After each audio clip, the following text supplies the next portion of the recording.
जय श्री कृष्ण साथियों, मैं पूजा रावत भगवान श्री कृष्ण को प्रणाम कर 9वें अध्याय की शुरुआत करती हूँ। श्रीमद् भागवत गीता का 9वां अध्याय राजविद्या राजगुह योग है। इस अध्याय में कृष्ण समझते हैं कि वह सर्वोच्च है और यह भौतिक संसार उनकी योग माया द्वारा रचित और खंडित होता रहता है, अथवा मनुष्य उनकी देखरेख में आते जाते रहते हैं। वे हमारी आध्यात्मिक जागरूकता के प्रति भक्ति की भूमिका और महत्व को वर्णन करते हैं। ऐसी भक्ति में मनुष्य को भगवान के लिए ही जीवित रहना चाहिए, अपना सर्वस्व भगवान को समर्पित करना चाहिए और सब कुछ भगवान के लिए ही करना चाहिए। जो इस प्रकार की भक्ति का अनुसरण करता है वह इस भौतिक संसार के बंधनों से मुक्त हो जाता है और भगवान के साथ एकजुट हो जाता है। यहाँ कृष्ण अर्जुन से कहते हैं कि वे उसे एक ऐसा ज्ञान बताएंगे जिससे मोह रूपी संसार से अर्जुन मुक्त हो जाएंगे। कृष्ण अर्जुन को विज्ञान सहित ज्ञान की विद्या देंगे। यह विज्ञान संबंधित ज्ञान सब विद्याओं में श्रेष्ठ है, सब रहस्यों का राजा है, पवित्र है, अति उत्तम है, प्रत्यक्ष फल वाला, धर्म से संबंधित साधन करने में बड़ा सुगम और अविनाशी है। जिन मनुष्यों में धर्म के प्रति और कर्म के प्रति श्रद्धा नहीं है वो कृष्ण को कभी प्राप्त नहीं होते। वे इस संसार के जन्म मरण के चक्र में फंसे रहते हैं। कृष्ण कहते हैं, मेरे अव्यक्त स्वरूप में समस्त सृष्टि व्याप्त है, परंतु वे उसमें नहीं है। जिस प्रकार बर्फ जल से बनी होती है लेकिन जल में बर्फ नहीं है, सब भूत जीव या निर्जीव कृष्ण में स्थित नहीं है, क्योंकि ये सभी नाशवान हैं जो कि खत्म हो सकते हैं, परंतु कृष्ण तो अविनाशी है जिनका कभी कोई अंत ही नहीं है। तो हम कृष्ण में कैसे हो सकते हैं? मेरी ईश्वरीय शक्ति को देख भूतों को धारण पोषण करने वाली मेरी आत्मा कृष्ण में स्थित नहीं है। जैसे वायु को हम महसूस करते हैं, ये वायु आकाश के कारण होती है और बिना किसी सहारे के भी आकाश में ही स्थित रहती है।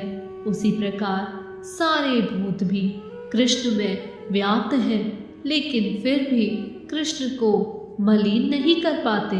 ये सभी कृष्ण की ही योग माया है, जिसके कारण कृष्ण हम में तो व्याप्त हैं परंतु हम कृष्ण में नहीं हैं। जब एक दौर खत्म हो जाता है तब हम सभी कृष्ण में विलीन हो जाते हैं। जिस प्रकार मनुष्य बिना कर्म किए नहीं रह सकता, उसी प्रकार कृष्ण का भी कार्य है सृजन करना। कृष्ण कहते हैं, हे अर्जुन, इस भूत समुदाय को कर्मों के हिसाब से रचकर मैं स्वयं अपना भी कर्म करता हूँ और ये मनुष्य अपना। कृष्ण हमारी संरचना अव्यक्त रूप से करते हैं। रचना करना ही उनका कर्म है, परंतु वे अपने कर्म से नहीं बंधते, क्योंकि वे ही सृष्टि के रचयिता हैं।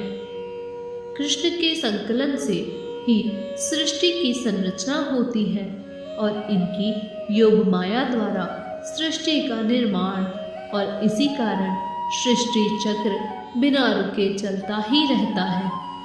कृष्ण कहते हैं कि ऐसे बहुत से अज्ञानी हैं जो मुझे नहीं जानते तथा मेरे परम भाव से अनभिज्ञ हैं। मैंने अपनी योग माया से जिन मनुष्यों का निर्माण किया वे ही मनुष्य मुझे साधारण मानते हैं।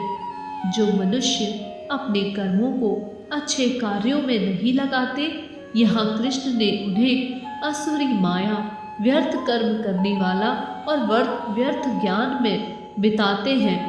ये लोग मद में मदिरा में अपने समस्त जीवन को ऐसे ही निकाल देते हैं, परंतु महात्मा पुरुष सत्य को जानने का प्रयास करते करते सत्य को प्राप्त हो जाते हैं। असुरी प्रकृति के लोग अपना जन्म व्यर्थ ही जीते हैं, परंतु महात्मा प्रवृत्ति के लोग अनन्य भाव से कृष्ण को ही भजते हैं और सत्य ही समाज कल्याण के कार्यों को कर अपना समस्त जीवन कृष्ण में लगा देते हैं। कृष्ण कहते हैं कि जो लोग मन से मजबूत हो, दृढ़ संकल्प पर चलते हैं, ऐसे लोग मेरे नाम और गुणों का कीर्तन करते हुए सदा मेरे ध्यान में मग्न होकर मेरी उपासना करते हैं, वे ही परम गति को प्राप्त होते हैं। जैसे भक्त वैसे उनकी भक्ति। जो ज्ञान योगी मुझे निर्गुण निराकार ब्रह्म मानते हुए मेरी उपासना करते हैं, उसके अलावा और भी मनुष्य हैं जो पृथक भाव से उपासना करते हैं। कृष्ण कहते हैं कि स्वयं मैं हूँ, यज्ञ मैं हूँ, स्वधा औषधि घृत अग्नि और हवन रूपी क्रिया भी मैं ही हूँ। कृष्ण का तात्पर्य यह है कि भले ही करने वाले मनुष्य हैं, परंतु करवाने वाला तथा करने की इच्छा से प्रेरित करने वाला तो मैं ही हूँ। कृष्ण अपने स्वरूप को बताते हुए कहते हैं, इस संपूर्ण जगत का कर्ता, कर्मों के फल को देने वाला, पिता माता पितामह, जानने योग्य पवित्र ओंकार तथा ऋग्वेद, सामवेद और यजुर्वेद भी मैं ही हूँ। परम धाम भी कृष्ण है, धरती के भरण पोषण करने वाले, जो हमारा शुभ करता है, सबका हित करने वाला और प्रलय के समय जिसमें सब मिल जाते हैं, हम सबका आधार निधान, इन सब कारणों से कृष्ण ही है और कुछ भी नहीं। कृष्ण अर्जुन को बताते हुए कहते हैं कि मैं ही सूर्य से तपता हूँ, वर्षा का आकर्षण करता हूँ और उसे बरसाता हूँ। हे अर्जुन, मैं ही अमृत हूँ और मृत्यु भी मैं ही हूँ। सभी चराचर जगत में मैं ही व्याप्त हूँ। विद्या के 3 योग हैं, ऋग साम यजु। इन तीनों पर हमारे वेद आधारित हैं। ऋग्वेद, सामवेद, यजुर्वेद। जो मनुष्य इन तीनों वेदों का अनुसार सकाम कर्मों को करता है, वह मनुष्य स्वर्ग को प्राप्त होता है। स्वर्ग में दिव्य देवताओं के भोगों को भोगते हैं और जो अस्त की कामना करते हैं, वो मृत्यु को प्राप्त होते हैं और मृत्यु स्वयं कृष्ण है। वे उस विशाल स्वर्गलोक को भोगकर पुण्यशील होने पर मृत्यु लोक को प्राप्त होते हैं। इस प्रकार तीनों वेदों में कहे हुए सकाम कर्म का आश्रय लेने वाले पुण्य समाप्त होने के पश्चात वापस मनुष्य योनि में जन्म लेकर जीवन मरण के बंधन से बंध जाते हैं। जो मुझसे अनन्य प्रेम करने वाले भक्तजन मुझे लगातार चिंतन करते हुए मुझे निष्काम भाव से भजते हैं, उन निरंतर चिंतन करने वाले पुरुषों को ज्ञान में स्वयं प्राप्त कर देता हूँ। कृष्ण अर्जुन से कहते हैं कि हे अर्जुन, यद्यपि श्रद्धा से युक्त जो सकाम भक्त दूसरे देवताओं का पूजन करते हैं, वे भी मुझको ही पूजते हैं, किंतु उनका पूजन अविधि पूर्वक अर्थात अज्ञान पूर्वक है, क्योंकि संपूर्ण यज्ञों का स्वामी मैं ही हूँ। परंतु वे मनुष्य मुझे तत्व से नहीं जानते, इसी कारण वे पुनर्जन्म को प्राप्त होते हैं। देवताओं को पूजने वाले देवताओं को प्राप्त होते हैं, पितरों को पूजने वाले पितरों को प्राप्त होते हैं, भूतों को पूजने वाले भूतों को ही प्राप्त होते हैं। उसी प्रकार मेरा पूजन करने वाले भक्त मुझको प्राप्त होते हैं। इसलिए मेरे भक्तों का पुनर्जन्म नहीं होता, क्योंकि वे मुक्ति को प्राप्त होते हैं। जो कोई भक्त मेरे लिए प्रेम से पत्र पुष्प फल, जल आदि अर्पण करता है, उस शुद्ध बुद्धि निष्काम प्रेमी भक्त द्वारा प्रेम पूर्वक अर्पण किया हुआ फल आदि प्रीति सहित खाता हूँ। हे अर्जुन, तू जो कर्म करता है, जो खाता है, जो हवन करता है, जो दान देता है और जो तप करता है, वह सब मुझे अर्पण कर। इस प्रकार जिसके समस्त कर्म मुझे अर्पण होते हैं, ऐसे संन्यास योग से युक्त चित्त वाला तो शुभ फलस्वरूप कर्म बंधन से मुक्त होकर मुझे ही प्राप्त होगा।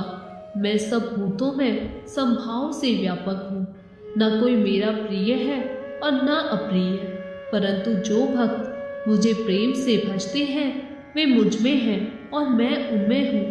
यदि कोई कुकर्म करने वाला दुराचारी भी अनन्य भाव से मेरी भक्ति करता है और मुझे भजता है, तो वह साधु ही मानने योग्य है। वह यथार्थ निश्चय वाला है और परमेश्वर के भजन के समान और कुछ भी नहीं है। स्थिर मन से मुझे भजता है, वह शीघ्र ही धर्मात्मा हो जाता है और सदा रहने वाली परम शक्ति को प्राप्त होता है। तो निश्चय पूर्वक सत्य जान कि मेरा भक्त नष्ट नहीं होता। हे अर्जुन, स्त्री, वैश्य, शूद्र कोई भी क्यों ना हो, वे मेरी शरण में आकर परम गति को प्राप्त होते हैं। कृष्ण अर्जुन से कहते हैं, जो पुण्यशील ब्राह्मण और राजश्री भगवान मेरी शरण होकर परम गति को प्राप्त होते हैं, इसलिए तू इस मानव शरीर में मेरा ही भजन कर, ताकि तू भी परम गति को प्राप्त हो सके। मुझे चिंतन कर मेरा भक्त बन, मेरा पूजन करने वाला हो, मुझको प्रणाम कर। इस प्रकार आत्मा को मुझ में लगाकर तू मुझको ही प्राप्त होगा। इस प्रकार उपनिषद, ब्रह्म विद्या और योग शास्त्र रूप श्रीमद् भागवत गीता के कृष्ण अर्जुन संवाद में राज्य विद्या राज्य गुह योग नामक 9वां अध्याय संपूर्ण होता है। धन्यवाद साथियों। जय श्री कृष्ण।